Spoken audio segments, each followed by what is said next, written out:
We are live. Okay. Hi, everybody. Kris Cahill here, and I am here with my friend Kate Cardon, another psychic and psychic teacher, to talk about, well, we have a topic, something we do want to get into. Kate, do you want to say hi or anything at all? Yeah. Hi. This is my first Substack video, so it's kind of exciting. Yeah. It is. Well, Kate and I are colleagues. We both teach at the Art of the Seer Academy, which is an online psychic school. And it's pretty fun and we love doing it. But we get to meet together regularly and talk about a lot of stuff. And we were having a meeting the other day and we started talking about it's just we were reading something together.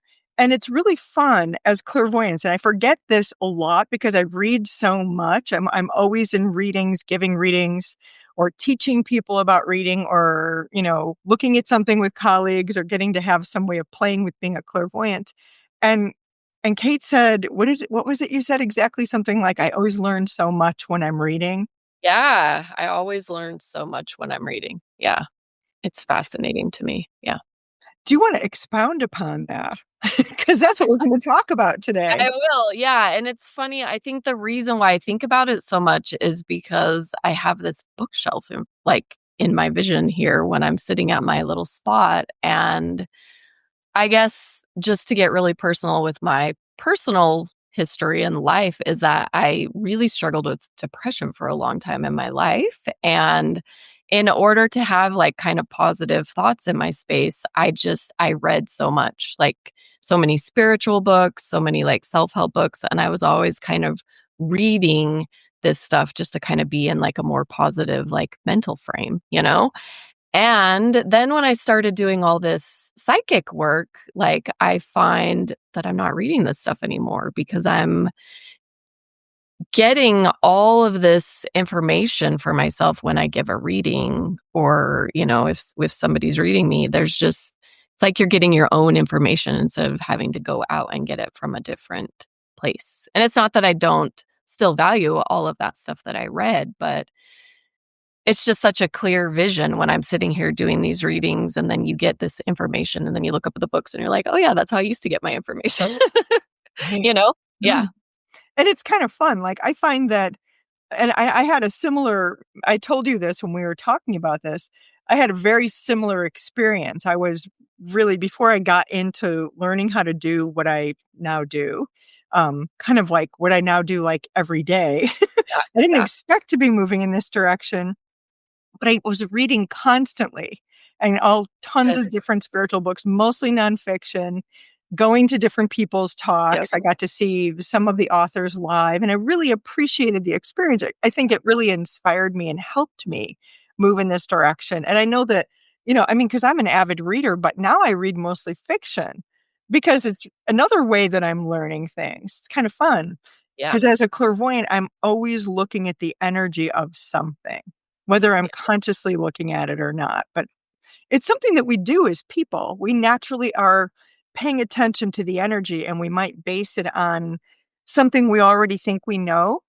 which Yeah. I think is a little bit of what you might have been sort of heading to as well. Like basing it and I don't think that's wrong. I think that we're always looking for well, what answer works for me or what direction works for me or what am I supposed to do?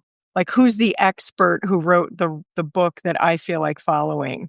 Yeah. Yeah. Yeah. Do you wanna add to anything to that or Well, no. I mean, and actually, there's still, so many nonfiction books I love that I refer to, the ones I've kept that I keep as kind of as reference books, and some of them are art-making books 'cause, as a painter, as an artist, I love the way different people do things, but the ones that I kept that are spiritual books are more inspiring or they remind me of things. It's not like I need to go look in the books anymore for my information. Yeah, and I think that's the difference, right? Is I think before I was always kind of searching for something to make me feel okay. It's like you're kind of searching for answers or something, just that kind of seeker mentality in a way. And then, but yeah, now I don't feel like I have to do that. And it's really interesting, such a shift. Yeah. And on the other hand, and one thing I've learned over the years, because I've been doing this now, like going on 27 years, because I've changed and my life has changed, then I'll find myself suddenly going, "Oh, I need to read a book on this."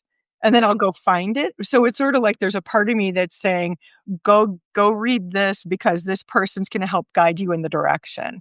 Yeah. Then I'm still needing to look for myself and see, well, what's the right way for me to do this? Yeah. Which I think is what's so big about this topic is that it's you're able to guide yourself and find your own answers, right? Yeah. Yeah. Mm. Which is Yeah. kind of fun, Yeah. especially in a crazy world. Yeah. It well, and then you were talking about the fiction books, and I remember you recommended a fiction book to me once, and I read it, and it was so fascinating because there were so many, like, things at play that, like, I maybe wouldn't have noticed before I started doing all this work, and then I started seeing it, and I was like, "Wow, that was really interesting." So I think that is also an interesting dynamic in even just watching, like, TV shows or, like, whatever it is, media of any sort. You do kind of start to look at things a little bit differently because you are reading the energy of it, like you were just saying, and that's fascinating to me. Do you experience this when you read a fiction book? And this is one thing that and it's only like since I started being, an active clairvoyant years ago, I started noticing this would happen repeatedly. And I'd want to read a book, and it was a story or a fiction book, or I started reading everything one author wrote because I would be clearing out energy by reading it.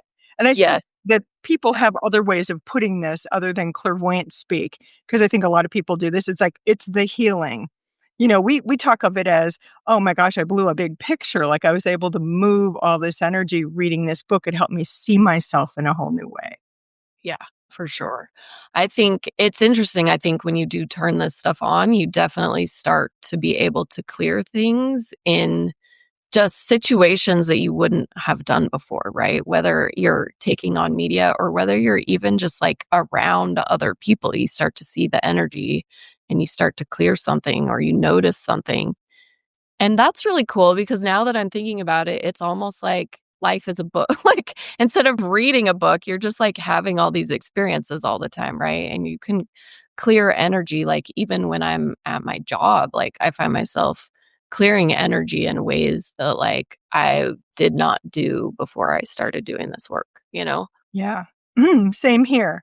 Like Yeah. taking things in a different way, or maybe just allowing the experience to be slightly different. And it's because I can see the energy. And I'm not judging it. I want to be clear about this too for everyone who's like watching this. Like when we're talking about being clairvoyant and looking at energy, that comes from a place of non-judgment, because you can't see anything if you're in any judgment about it. And the judgment could include, "Oh, they're very nice," or "This is so pretty, it's all perfect," or whatever. Now, granted, you might have that too because it is and you like it and you're just in that mood that day. But you're when we're looking at energy, we're not in judgment. We have to be open to being the detective, Yeah. being curious, like, "I wonder what this is. Let me just see what this is." And then, like, that whole thing of, like, you're looking at something, whether you're watching a movie or seeing an incident happen or watching the news or reading a book, your body's having a response to everything you see. So there's, like, a whole kind of bunch of things happening at once, and some of them are chemical Right. within you. Yeah, and I think when you're saying that, what I'm thinking about is it's about you, it's about me, right? It's about clearing something from my space that's getting kind of lit up in my space that I'm actually seeing now because of this experience, right? It reminds me of like a mirror, right? Like Yeah. you can then see yourself a little bit more clearly if you're yeah, in that space and then you can, like, learn about yourself and clear energy that's not yours in your space. That's what I think when you're saying that. Yeah. Yeah. Or by reading someone else. And this is one of the ways that we teach people, Kate and I, teaching people how to start seeing energy. Yeah. it's easier to read someone else because you're Uh-huh. not gonna be judging them the way you're gonna be judging yourself, you know? It's like when you're looking at someone else, you're seeing something, and it's so funny the number of times, and I've thought it myself while I was giving a reading, "Am I seeing myself right now or seing them?" I You know, know. and students have said this over and over. I'm like, I "I feel like I'm reading myself." I'm like, "Keep going." Yeah, I know. I feel like I just had that conversation the other day, and it's so funny. It's just such a, like, trust thing, right? You have to trust that what you're seeing is valid for, you know, for Yeah, them too, because it's usually valid for yourself. But yeah, and it that's a whole is. other topic. It's like you can read somebody and feel like you're seeing something familiar, like, "I don't know, this is not real because I'm just looking at me." But then meanwhile, maybe you're getting to see the thing you wouldn't look at for yourself by looking at someone else and just Exactly. saying hello to them and being like, "Yeah, I see this and it looks like this," and all of a sudden you're like your body's going, "Ugh," you know? It's like there's all this stuff happening. Yes. Fun. That is, like, for sure one of the most fascinating things, and it's such a, like it's such a moment too when you realize that that's what you're doing, right? Like, so I think it takes a little bit of practice to actually trust that and to actually be okay with that, and then once you do, it's like, "Whoa." And it goes back to the joy of reading, right? Like, it goes back to the beginning of the conversation. We were talking about how awesome it is to read, and that's why, because you're just learning so much about yourself, Yeah. ultimately. I mean, that is the greatest clairvoyant ability is the ability to see yourself clearly, and I always add with kindness and love, you know, That's a good because reminder. a lot of people think of if I see myself clearly, I'm gonna see all my flaws, and I'm gonna try to fix them, and then I'm gonna be perfect. I'm like, "No, that's not what it's about because nobody is, and you don't have to be." But also to know yourself, which is the greatest psychic ability, is like knowing who you are. Knowing Yeah. your truth, knowing your own finding your own information, and clairvoyance is one way you do that. It's a Yeah, really wonderful way, in my opinion, but yeah. You know, it's interesting, it makes me think of, like I think that is one of the fears that people have in getting into this work is they're scared of, like sometimes I feel like people are scared of, like, being seen, right? They're scared that you're going to see something that's not whatever, or they're scared to see something in themselves, which I think is well, I don't know. It's just interesting. That's just what this conversation is making me think of, that is one of the fears that people have in getting into this, but that's not ever been my experience in it? yeah. And have you ever gotten to give a reading to somebody, and I bet you have, who never really had that kind of a communication or hello Oh, yeah. before?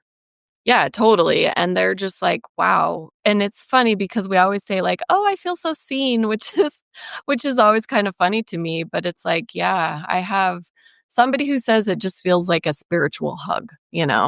It's just being seen in a way that's very different, but what I think is so cool about it is it's like you kinda have these glimpses within yourself of, like yeah, you'll get, like, a glimpse of, like, "Oh, yeah, I do have that," and then when somebody else validates it, it's so real for you?